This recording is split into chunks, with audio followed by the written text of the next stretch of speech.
Hi, welcome back to another Walking with Darren, and today you find me on the road. I'm just outside of Toledo, Ohio, in the beautiful little town of Perrysberg. I came down here, rode my motorcycle, had a really nice time, last little hurrah before summer ends. And I'm down here visiting a good friend of mine, another advisor by the name of Daniel J. DeVerna. Is it a J? Yeah. It is a J. Oh, I knew that. That's a random factoid. Good Anyway, work. Dan, thanks for joining the podcast. We've never had a guest before, so this is the first. Awesome. You made me buy another microphone just to make this happen, so you don't owe me any money, but it's all good. Anyway, look, I thought it might be fun to come down and have a chat. You run a very successful practice in the Perrysburg area, but you've got an office in South Carolina. You do a lot of work out west in the West Coast, so you kind of are across the country. Yep. So you have a lot of clients of lots of different backgrounds, and I thought in my last Walking with Darren, I talked a little bit about what's going on politically, and I thought instead of me trying to figure out what Americans think, why don't I ask an American who works with lots of other Americans? Yeah. So the political landscape is interesting. Understatement. What are your clients saying, thinking, feeling? How are they interpreting everything that's going on? Well, I think they are scared, consistently scared, worried about what's going on in the world, worried about what's going on politically, feeling like a lot of them are feeling like they've been lied to, misled, and also feeling like they don't have any confidence in the system. Wow. So it's not. There's That's not a not lot great. of not a lot of good conversations in that way. I think we're starting to see, a very large divide between the two groups. Like the Republicans are gathering up, I think, some Democrats that were left behind. Okay, that's fair. And I think the Democrats are going a little bit further than they've ever gone before. I reference, if you looked at Bill Clinton's stances on things, he would be considered a Republican now. Isn't that amazing? It's pretty amazing, and I don't even know if you would need to go back quite that far. It's changed that much. The landscape has changed that much, really, since President Obama. Wow. Now, it's interesting because this fracturing and people feeling a little misled, I don't think this is just a U.S. problem. I'm seeing this with Canadian clients. We have clients in the U.K. that are experiencing a similar thing. So, here's a question, because when I watch some of the news channels and things, what's going on, so much seems to be focused on personality. Correct. This person versus that person. But I really think it should be coming down to policy. Like whether you like the individual is secondary to me to what they are projecting to do. For sure. Are your clients talking more about policy, or are they also really just looking at the personalities at play? No, they are absolutely talking about personalities. That's the story, that's the mission for what seems like the media is doing. And I don't know exactly where you find the truth at. It's somewhere in the middle. I think we all know that, but we don't know how to locate it. It's a tough deal there. Most people would agree Trump is a bit extreme in just his methods, although a lot of people do like his policies. And then on the other end, I will say, he does have a track record because he was president, so at least you have some idea of what he's going to do, whether you like it or not. Yeah, but that's not the story, though. No. The story would be that if he's reelected, that he's going to try to become a dictator that's going to run the country for the next 20 years. Which I think is remarkable, because the way the U.S. system works with all its checks and balances, it was designed to not allow a dictator. Right. Right. I'd say the Canadian Prime Minister has vastly more power in terms of policy in the country than the American president would have. Now, globally, the American president is much more powerful because you guys have lots of jets and bullets and things. So, and obviously a lot of economic power. But let's go to policy for a minute. So if they did start talking about policies, what are the things that your clients are thinking about, worried about, concerned about, optimistic about? What kind of policies do you think they would be hoping to see? What pressures are they wanting to have alleviated? I would say the things that they're most worried about are taxes, budgetary issues, the border. Those are probably, that's the top couple. Those are the things that people talk about. They talk about who we've let into our country over the course of the last 3.5 years. An incredible volume, and not vetted. And that's a real hang up. For most people, that's a problem. Not for everybody, but for most people. And then the spillover that's effects, an issue. like in Canada, we're seeing that with our housing market. And one of the things that you did mention, but it's probably baked in there, is cost of living, inflation. Yes, well, you're right. Actually, I should have added that. That's for sure one of the issues.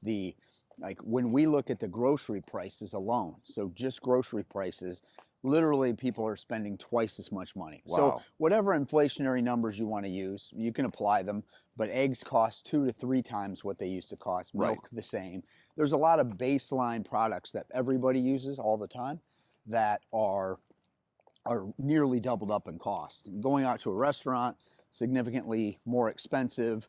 You're seeing a lot of different charges. I mean, we went to lunch, and now it's not uncommon for you to see they tack on a credit card charge. That used to be a gas station I noticed. thing. I'd never seen that before. Now it's at a restaurant. Like I looked at the price. I'm like, is this with tomatoes or without tomatoes? What's happening? Yeah. And they said, no, that's basically your Visa and Amex upcharge if you want that. Yep. So that was interesting. So there's a lot of different little additions. The shrinkflation is real. You know, you're getting smaller portions of things for the same amount of money. So there's a lot of different ways they're doing it. But that's the way it is. Your insurances are more, energy costs have skyrocketed. So budget is definitely an issue. The taxes currently are historically low, but we don't expect that to stay. We've been printing money like there's no consequence for quite a while now. Right. And so we're gonna get run over here. I think we're good. I think we're good. At some point, you have to kind of catch up for some of that. I mean, and with interest rates having moved up, the government's paying more interest on their debt. So when we give money to other countries like Ukraine in those situations, what is not always captured is the idea or is the fact that we don't have that money. Like it's all borrowed. We're borrowing the money to give it to somebody else. Money's now a construct, kind of like tender. It's all a construct. Right. Now, so when you're working with your clients, one of the things we did a long time ago, way before I think people were worried about inflation in the press, I've always been worried about it, because the dragon you have to fight in retirement is not a market correction, it's your debit card. Right. So we've always baked in a slightly higher inflation rate into our financial plans than what the software called for. Is that something you guys have been doing, or are clients asking you to, or are you recommending, like maybe we should model, instead of like 2%, maybe we should be using 3 or 4 in our math? We use 3.5%. Do you? Okay. Yeah, we've used 3.5% for at least the last 10 years. Wow, okay. So your clients, because when inflation was running at 1 and 2, you kind of baked in the cake a higher inflation number, so that should average out quite well for them. So they're not overly, well, I guess they're emotionally surprised, but at least their math wouldn't have a big surprise in it, right? Yes. When we ran retirement guides, which is just mapping out of how things would work for somebody in retirement, we would always do 2 or 3 things. One of the things we would have a lower than usual rate of return for the assets. Secondarily, we would have a higher than what had been recent history inflation, because that was closer to 2% or 1.9 or 8%. Right. And then we would also show them getting a pay raise every year. Okay. So the thing about that is, somewhere in the States, usually, besides spending money on health care, which is a meaningful number, yes, we are seeing people spend less money, because at age 75, 76, they just start to slow down. They travel a little bit less. Right. So if they were people that were snowbirds, maybe they get a place in Florida and they stay down there, or they stop going to Florida because they're just up here with their family. So those are those types of situations, but big considerations. The most important 2 things in my mind for people are making sure they're not a burden on their kids. Right. And they don't run out of money. So have you noticed anything change since COVID, right? So have people's attitudes changed? And like travel's an example, you mentioned that. We've seen this idea of revenge travel, like people were locked up for a few years. For those of you in Florida, COVID was this pandemic that shut down the world that the rest of us remember, but this might be news to you. I'm just teasing. But the idea about how people are wanting to travel, like we saw a big resurgence in that. But have other attitudes changed for your clients? Are their priorities a little bit different since the lockdown? I think. Or are we back to normal? Well, it's definitely not normal. I don't know what I would call it. I don't know if this is the new normal. Right. But originally, what we saw a lot of is people got used to not working. Okay. And they didn't really want to work. Like they had found and adjusted. They've had adjusted their lifestyle, and they thought, well, if I can live this more relaxed lifestyle with less needs, and spend a little less money, like I'm winning. Like this is okay. And then we saw the resurgence of people coming back to us and saying, hey, you know, we haven't done a cruise for the last 2 or 3 years, and so now we're seeing people like a spike in those types of things, and now we're seeing a spike in the travel costs. Like I just had a conversation with some cruisers, I would call them. Yep. We've got a few of them that do cruises multiple times a year. Okay. They're taking this year off because of how much more expensive it's gotten. Got it. And these people cruise 3 or 4 times a year. Right. So this is a big. So they've already had it in their budget, but even they're going, this is being a lot. It's too much money. Got it. Okay. And the travel for, like, we fly out of Detroit here. Yep.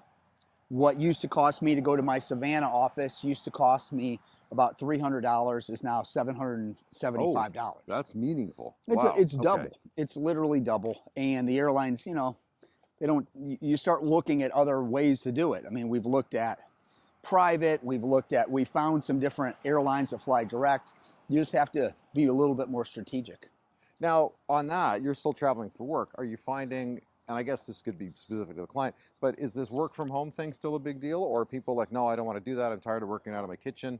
Or are people saying, look, I can go with my laptop, I can do anything? Like, what's that down here for that? There's a lot of both. There's still a lot of people that work from home. Yeah. They have a discipline that I just don't have. I think it's great if they can do it. We have no one at my office that works from home anymore. Everybody was working from home for a little bit, but they just found a little bit more community, and there was something lost when we didn't have that group being together. Right. And I think we found a similar thing. Like, we've got 2 of our staff are in Vancouver, so we have an office for them. And we're actually just signed a lease on a new office for us that's being built out for us, and that will be available, hopefully, fingers crossed, you know, contractors, hopefully will be open for us in February, but I think March. And that really, the goal was to have the team have more collaboration together, because if they're going to come into the office, there has to be, I think, a big benefit in terms of productivity and connectivity.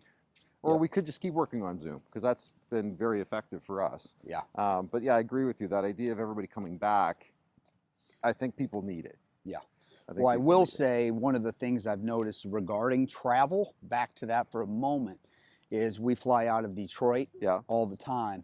If you are just trying to park in the traditional parking garage connected to the airport with Delta Airlines, there's a 50% chance that the garage will be full. Wow. And that's during the week, so that's Monday, Tuesday, Wednesday. Well, Monday later in the day, Tuesday, Wednesday, Thursday, there is a roll of the dice that's full, and you're going to need to go to an off-campus parking. And those are people that are traveling for work. Wow, so that has come back strong. It has happened strong. I've never seen anything like it. I've been traveling in the same airline, flying in and out of the same place. And this last 12 months is the first time I've ever had to deal with that. Like, we've started having somebody drop me off rather than me getting there and being stressed out trying to find a place to park. Wow. Even valet's full. It's crazy because it's not cheap. It's expensive to do it that way. So people are back. Okay. People are back. They're spending money, and we're just kind of looking around going, where's all this money coming from? Like, because our clients, maybe they're just a little more conservative, which is what we are. So maybe that's a little bit different for them. But fair enough. By the way, we should turn around, because otherwise you're going to walk back to my house in Oakville. Okay, so is there a feeling of pessimism because costs are going up, or is there still a feeling of optimism? Like, is everybody, or is it kind of everybody's still on the fence a little bit till this is all sorted out with the politicians? That's where they're at. People are very uncertain until this election. They don't feel confident. First of all, Trump probably wasn't most of their first choice. Okay.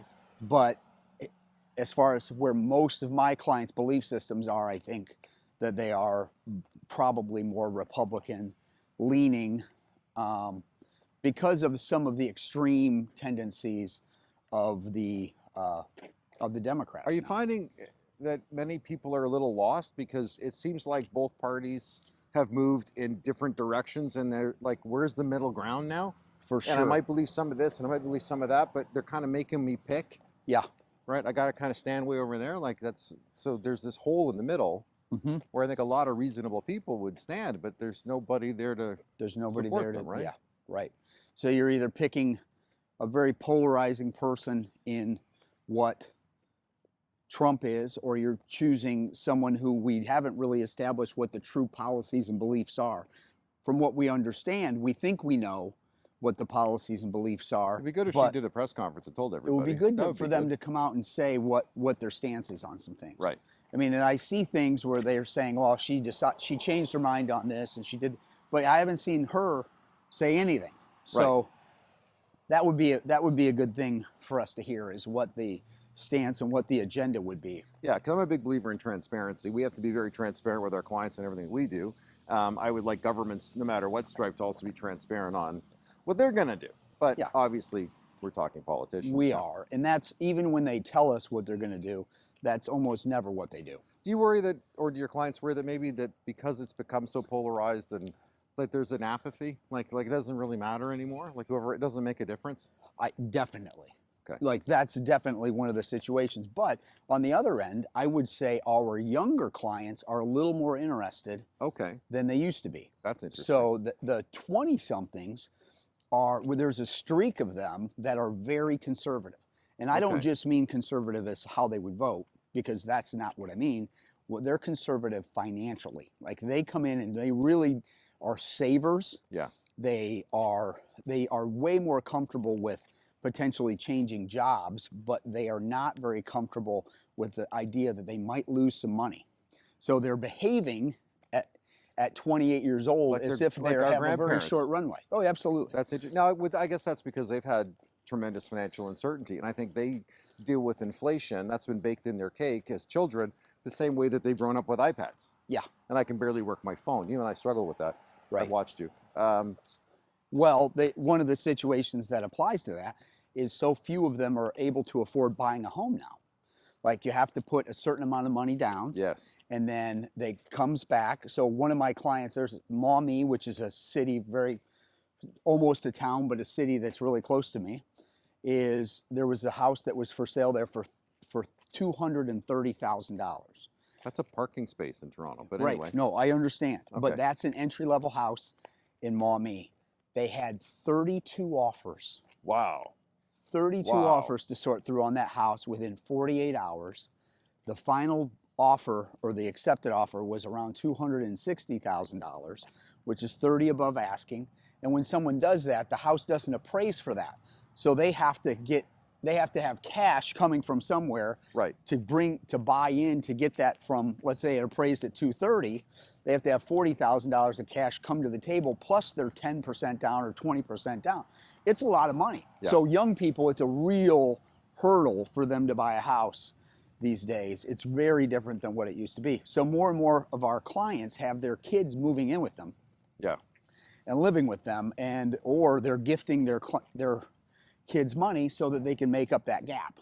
Well, the positive thing I'm hearing is that because of those struggles, they're taking everything much more seriously and getting advice Yes. professionally much more serious, which is good because there's so much financial influencer nonsense on TikTok and social media. Like I cringe at some of the complete nonsense. Some of it's just tax fraud that I watch on Yeah. there. It's horrible. So if they're going to be getting advice, getting it from a trained professional, so they start off not just on the right path with their mindset, but with actually the right information. Yep. Okay, buddy. Well, listen, this has been a nice chat with you. It's good. You're an interesting upgrade from Charlie. Don't tell him that. Charlie doesn't talk back on camera. He says a lot later. And I think he's still on his river cruise. I think he's still doing that. So anyway, thank you very much for watching. Thanks Thank for you. meeting Dan. Dan, thanks for your comments and ideas as we stroll along. And thanks for the visit. It was nice to come down and see you. It's good to see you. Okay, for everybody else, stay safe. And we're into some construction, so we're going to be safe too. Okay, with that, Yep. see you later, everybody. Enjoy right, the rest of thanks. your summer. You're in good hands. Thanks, buddy. Bye.